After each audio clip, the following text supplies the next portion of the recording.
Welcome to Alaska Weather, a production of Alaska Public Media and the National Weather Service, Alaska Region. Produced and broadcast daily from the studios of KAKM, Alaska Weather provides complete forecasts, public, marine, and aviation for all of Alaska. Alaska Weather is made possible by the following sponsors.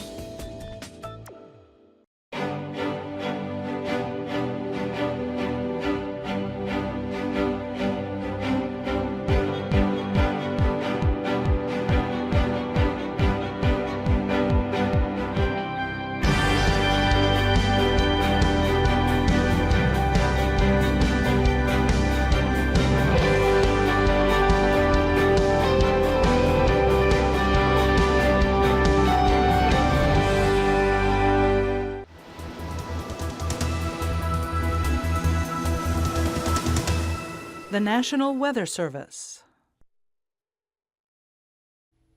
Hi everyone, I'm Dave Percy, a meteorologist with the National Weather Service, and welcome to Saturday's edition of today's show.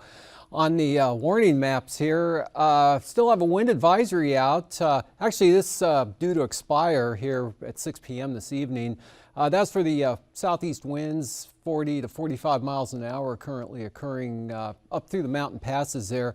Appear to be coming down now, and actually Delta Junction was down to about 35 miles an hour or so at 4 p.m. But Copper River Basin here along the Copper River still gusting up around 40 miles an hour there at Glen Allen, Gulkana, and those areas. Back out here to the west, blizzard warning there, St. Lawrence Island up to the Bering Strait coastal areas, Teller, Wales, all through here, and actually all across the North Slope, Arctic coast, and cutting through the Kobuk Valley, Selawik Valley. So Kotzebue's in on that. Winter storm warnings out for tonight here in this area, and then staying out tonight through tomorrow here for the western Arctic coastal areas and also back to the east. And then just to the south of these areas here, remainder of the Seward Peninsula, which includes Deering there and probably Buckland. They're in the winter weather advisory. Conditions not quite as high here, gusting 50 miles an hour. Looking for 2 to 3 or maybe 4 inches of new snow falling with those wind gusts of 20 to 40 miles an hour, creating a lot of snow and blowing snow, reducing the visibilities down to a quarter mile at times. Actually, this portion of the red area is a blizzard warning, and then from the northwest coast on up, these are winter storm warnings. And again, wind advisories. Wind advisory here for the Eastern Alaska Range and winter weather advisories here where the conditions aren't so bad, but there is a widespread area of snow occurring, rather significant snow. Bettles, for example, picking up anywhere from 4 to 8 inches of snow here in and around the Koyukuk Valley, and actually some pretty good snow extending back to the west to Kotzebue, also all the way up to the northeast to Arctic Village and northward all the way to the Arctic coast up there. So these areas, well, then it cuts off, so it's expected to lift north of the Bettles area and a lot lighter amounts of anything at all here across the east central interior. And yesterday, this was the big storm that pulled northeastward into Bristol Bay, the main low center, strong front, bringing the high winds into south central Alaska, North Gulf Coast area, those 50 to over 100 mile per hour wind gusts. Through the mountain passes, a higher gust with those 50 to 60 mile an hour winds even getting down in the Anchorage area, as well as Palmer and other areas of the valleys there. And this low, you can see it's pulling back to the northwest, and today that's just what it did. We still have a very nice circulation that drifted back to the west here over the northern Bering Sea, just south of St. Lawrence Island there. So those winds, especially at Gamble, gusting up to 50 miles per hour or more earlier today. And areas of snow back to the northwest. You can see breaking out here, another front coming across. That's what brought the rain into Cook Inlet this morning, which is now changing over to snow as the front pulls through. The snow levels coming down now, the jet stream down to our south and southeast, so that allowing the colder air to filter back in on the southwest flow, so it's not going to be anything too dramatic, but the snow levels already falling back down to sea level here, at least over northern Cook Inlet. Still raining in Talkeetna, snowing though earlier on at Chilitna, and nothing at all going on up at Denali. So kind of very variable conditions here across southern Alaska. But you can see the north side of the range there, just variable clouds. And amounts of snow, pretty light. There was a band that came through the Tanana Valley and is now lifted up across the Yukon and is now up over the Arctic Village area to the eastern Arctic coast. And so pretty good winds up here along the coast. 15 gusts 40 miles an hour, the entire stretch of the coastline. Actually a little bit brisker here on the west side than they are on the east side.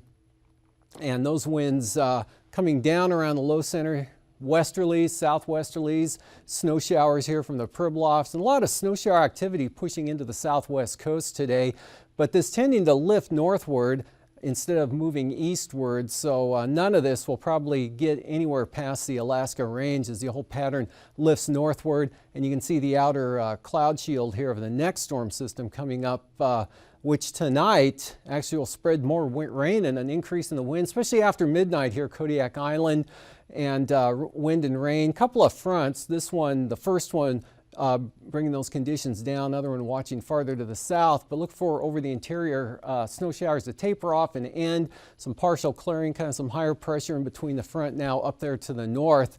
And so looking at the snow and blowing snow here from the western Arctic coast and those gusty winds across the Chukchi Sea. Turning a little more southeasterly there and dropping off. Actually, they're currently not all that strong there over the Kotzebue Sound area, Selawik Valley, and even Ambler. And winds easterlies beginning to drop off even along the Seward Peninsula, Nome, but hanging on to the snow here. And anywhere west of this frontal boundary, you'll see the snow and blowing snow. Some lingering snow showers, North Gulf Coast areas, or rain and snow showers. Again, those snow levels coming down to sea level a little later on here, but by that time the moisture will be pretty sparse and whatever falls won't be very significant at all. But it's this next storm coming up we're watching, and for tomorrow actually the front comes up across Kodiak Island, makes a pretty good jog to the north. Actually probably a couple of bands coming in. The first one moves in and dissipates, the other one overtakes it. Probably moves to about this position tomorrow afternoon about 3 p.m. So a lot of wind and rain, Kodiak Island, gale, possibly storm force winds here through this region. Gales in advance of the front coming up to the north, working in toward the southeast coast again. Fair over the interior and breezy, but not quite as breezy as what you've seen. So a pretty nice day coming up from the Susitna Valley, northern Susitna Valley, on up across the mountains into the interior. This band stalled out along the Arctic coast, so it's becoming the snow over the Brooks Range becoming a little more intermittent and tending to taper off, but a band persisting there. Winds diminishing on the eastern Arctic coast, but holding on. Again, that gradient, that's what's keeping the winter storm warning up there for the western Arctic coast as it expires here to the east and across the remainder of the North Slope, and of course back down through the Bering Strait and St. Lawrence Island as that system edges westward a little bit. This one coming back in may bring some snow back into the Pribilofs late tomorrow afternoon.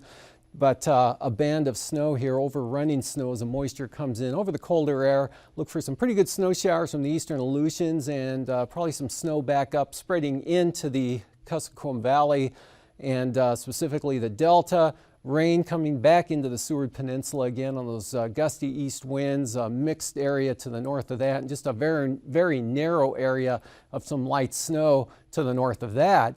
And then for Monday, the front big push to the north here all the way up there to just about Red Dog Mine, where the triple point is, a warm front across the North Slope area. There's very low moisture associated with this in the eastern portion. Most of the precipitation will be back along the main frontal zone there.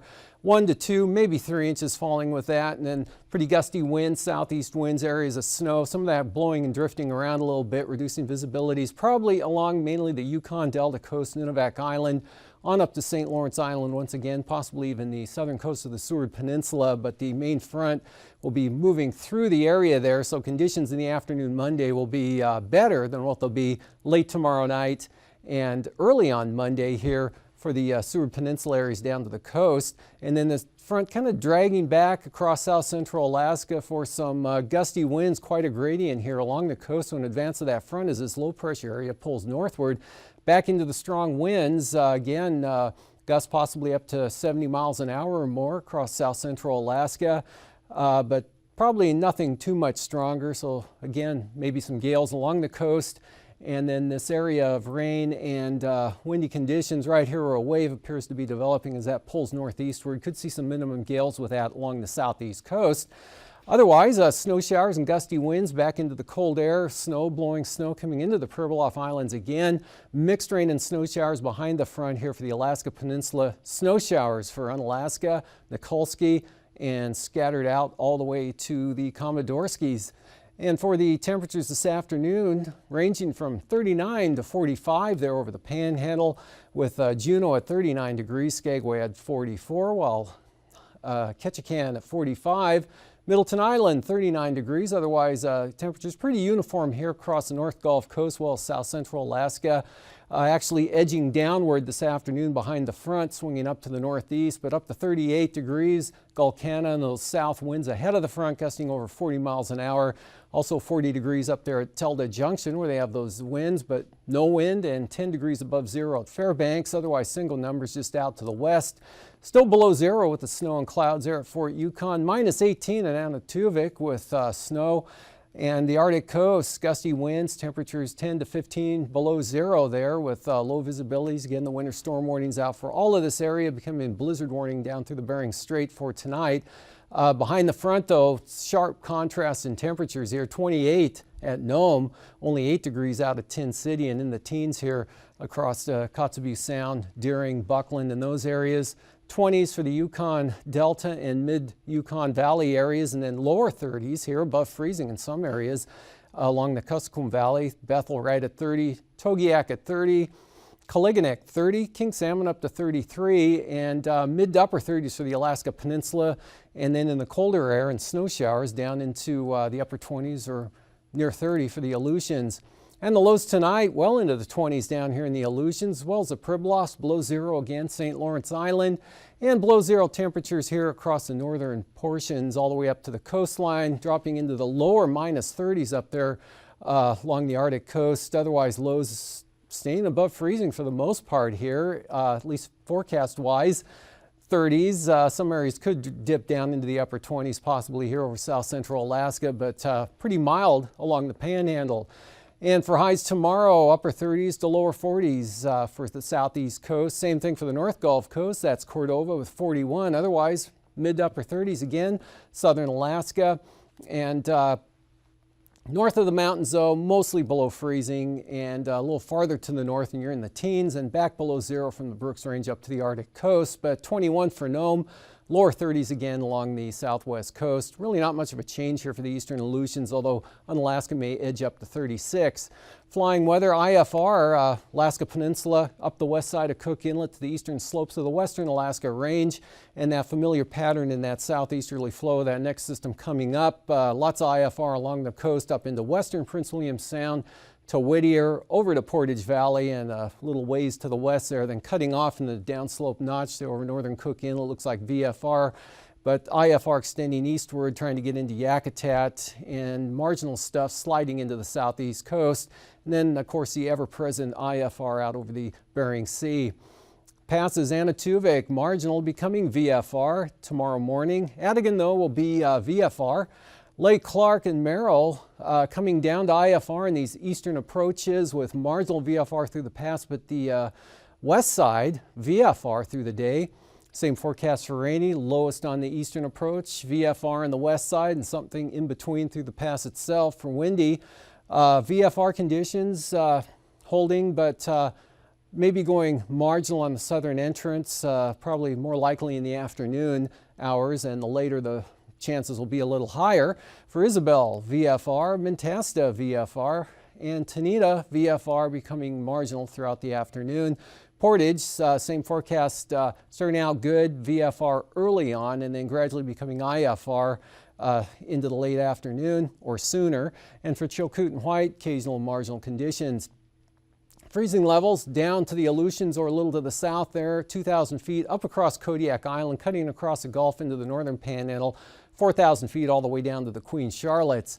Icing threats, of course, the next system coming up, a lot of moisture with it, 12 to 15,000 feet of the rime variety here coming into south central Alaska, but any moderate stuff will be pretty isolated, mostly of the light type here back into the southwest areas, Bristol Bay.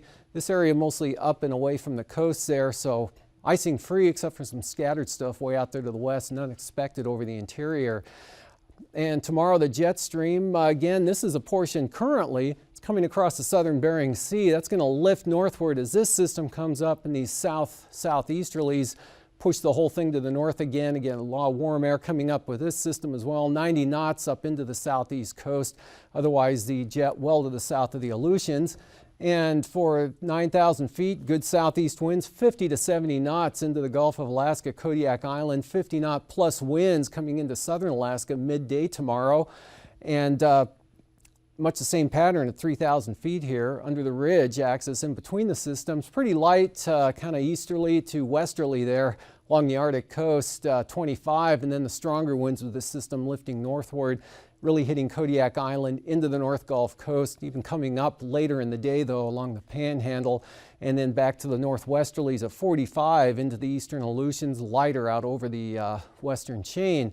Turbulence look for severe here, Kodiak Island on the lee side of the island there, which would be the Shelikof Strait side, the Aleutian Range up into Bristol Bay, severe below 6,000 to 8,000 feet, and moderate chop lifting northward, coming up into Prince William Sound, the Kenai Peninsula area is pretty smooth up here over the interior, though, by comparison.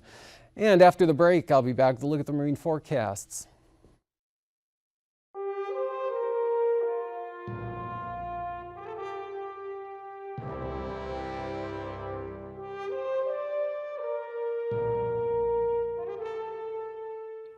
General aviation. It's an industry comprised of 650,000 pilots flying over 200,000 aircraft.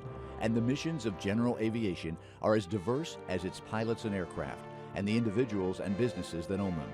Unfortunately, an unacceptable number of these general aviation aircraft, their pilots and passengers, have succumbed to senseless and often tragic crashes. And the highest percentage of these crashes have been caused by human error, namely pilots making poor safety of flight decisions. What's even more alarming is that the same mistakes are being made over and over again throughout the industry. As you go through this training and watch the scenarios, we suggest that you should concentrate heavily on the error chain depicted in each scenario and how these steps ultimately lead to a crash. Ask yourself, what were the contributing factors? Were there opportunities to break the chain? Did the pilot exhibit a specific safety attitude or value system that might have influenced his decision-making? And were there direct and/or indirect pressures affecting the decisions of the pilot? Now, let's begin the scenarios.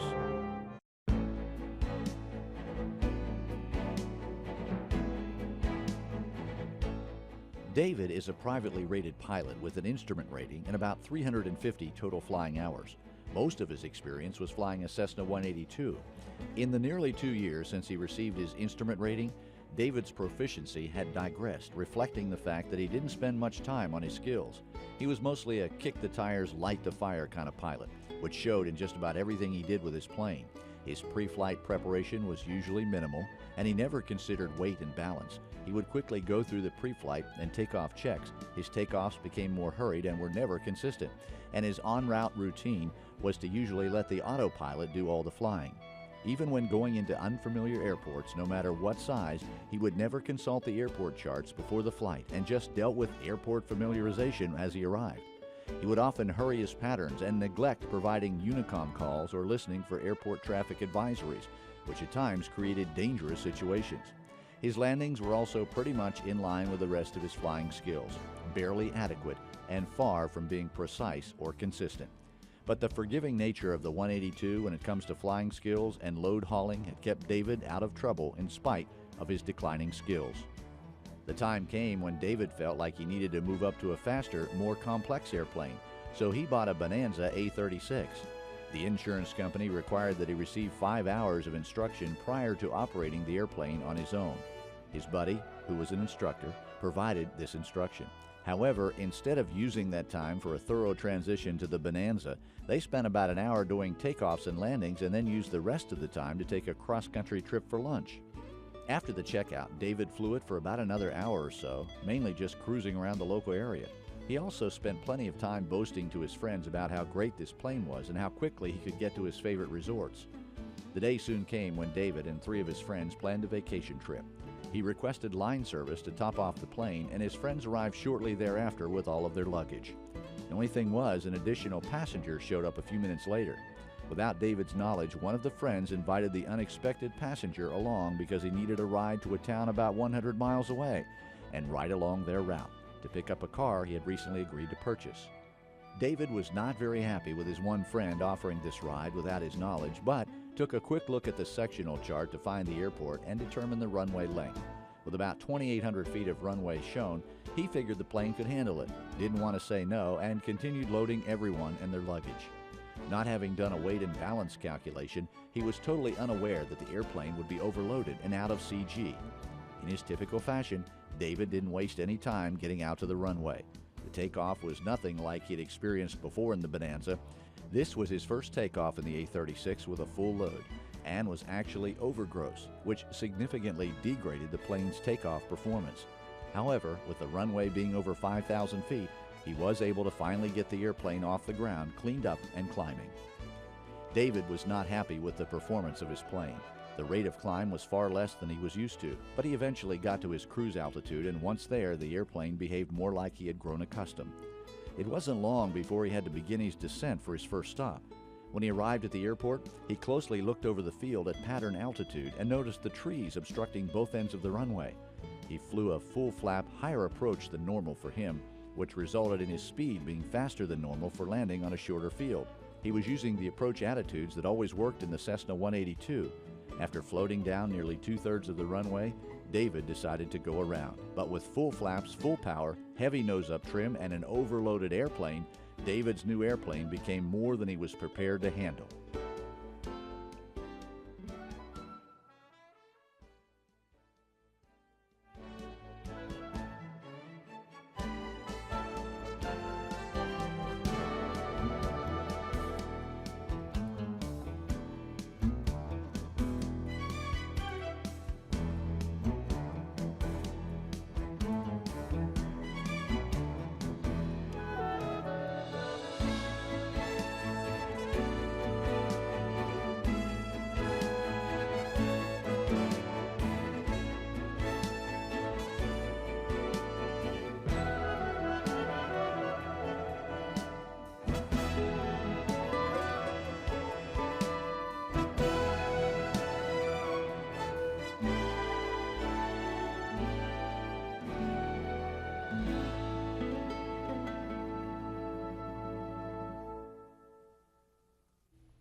Welcome back. Southeast winds coming up to 25 to as high as 35 knots on the north coast tomorrow. The inside waters east-southeast 15 to 20 knots or so up through Lynn Canal. And then for Monday, lighter winds, a little more north or northeast, but on the light side up there, the way it looks at this point in time for the Lynn Canal Glacier Bay area is otherwise variable to east at 15 knots or so for the inside waters. And 25 to 30 knots, maybe even higher, depending on how well developed that wave is as it pulls northwest, actually, just off the coast there. Lighter winds, only 15 to 20 knots up here to the north. And for the North Gulf Coast, east-southeasterlies, 30 to 35 knots. Gales from the Barren Islands dropping back to 30 knots or so there for the Kamishak Bay areas. Cook Inlet, northeasterlies, 15 to 20. And southeast gales here for Kodiak Island, 35 knots, and northeasterlies pretty brisk there through Shelikof Strait.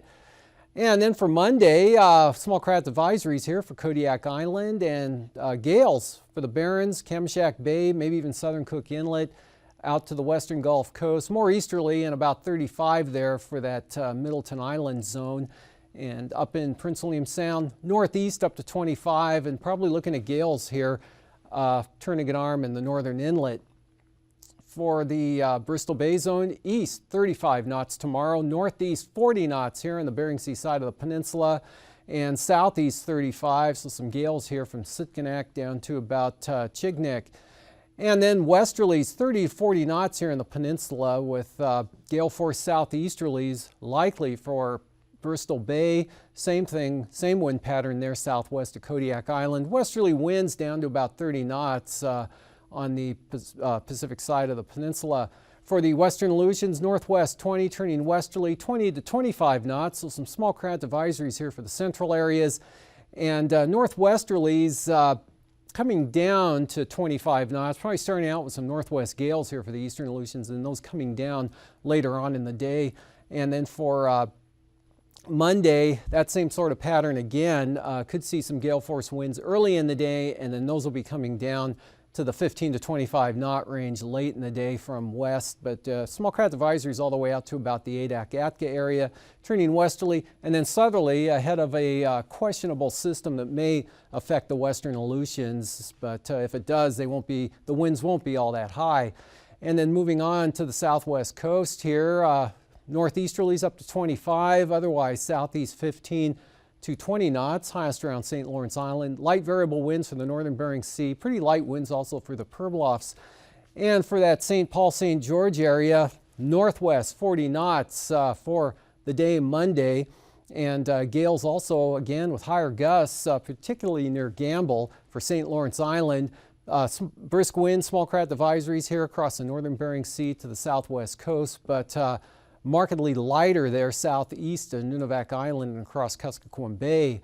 Up along the Arctic coast, easterlies, start here, Chukchi, 10 knots, 15 knots, and then 20 knots to the western and central coast, and then dropping back down to almost calm there on the eastern coast.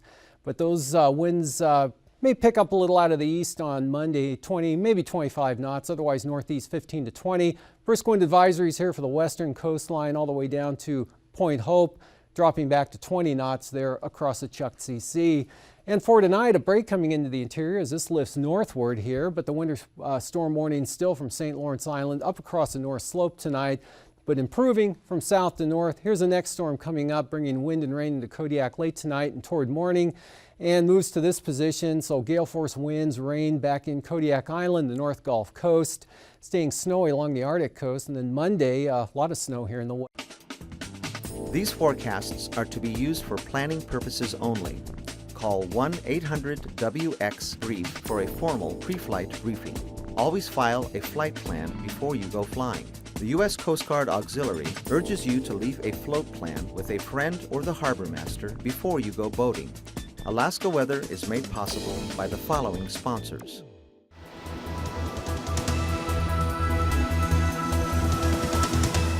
The National Weather Service.